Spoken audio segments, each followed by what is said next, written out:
Hello guys, ಹೇಗಿದ್ದೀರಾ? ನಾನಂತೂ ಸಖತ್ತಾಗಿದ್ದೀನಿ. ನೀವು ಕೂಡ ಚೆನ್ನಾಗಿದ್ದೀರಾ ಅಂತ ತಿಳ್ಕೊಂಡಿದ್ದೀನಿ. ಗಾಯ್ಸ್, ನಾವು ತೇಲಿ ಬಂದೀವಿ ನೋಡಿ. ಇದು ಬಂದ್ಬಿಟ್ಟು ಗೋ ಸ್ವರ್ಗ ಅಂತ. ಇಲ್ಲಿ ದನ ಕರುಗಳು ಎಲ್ಲ ಇರ್ತವೆ. ನಿಮಗೆ ಕ್ಯಾಮ್ರದ ಫ್ರಂಟ್ ನೋಡಿ ಗಾಯ್ಸ್, ಇಲ್ಲಿ ಗೋ ಮಾತೆಗಳನ್ನು ಇಡ್ತಾರೆ. ಅಂದರೆ ಇಲ್ಲಿ ಅವರೇ ಸಾಕ್ತಾರೆ ಅವರ ಸ್ವಂತ ಖರ್ಚಿನಿಂದ.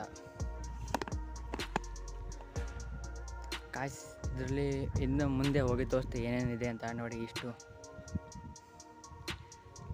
ಗಾಯ್ಸ್, ಇಲ್ಲಿ ಇನ್ನೊಂದು ಏನು ವಿಷಯ ಇದೆ, ಇಲ್ಲಿ ನೀವು ಏನಾದ್ರು ದನ ಕರುಗಳನ್ನು ಸಾಕ್ತೀರಾ ಅಂದರೆ ನಿಮಗೆ ಫ್ರೀ ದನ ಕರುಗಳೆಲ್ಲ ಕೊಡ್ತಾರೆ. ನೀವೇ ಕೂಡ ಸಾಕ್ಬೋದು ಅದನ್ನ.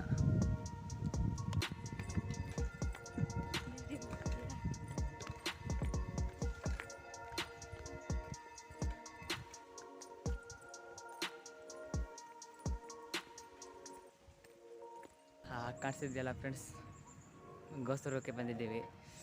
ಆ ಪ್ಲೇಸ್ ಮಾತ್ರ ಸಖತ್ತಾಗಿದೆ. ಒಂದ್ಸಲ ನೀವು ಬಂದು ನೋಡಿ. ಇದು ಬಂದುಬಿಟ್ಟು ಸಿದ್ದಾಪುರ ನಿಯರ್ ಇದೆ. ಸಿದ್ದಾಪುರದಿಂದ ಸುಮಾರು 10 ಕಿಲೋಮೀಟ್ರು ಆಗ್ಬೋದು. ಬಂದು ನೋಡಿ ಫ್ರೆಂಡ್ಸ್. ಇಲ್ಲ ಸಿದ್ದಾಪುರ ನಿಯರ್ ಇದ್ದರು ಫ್ರೆಂಡ್ಸ್.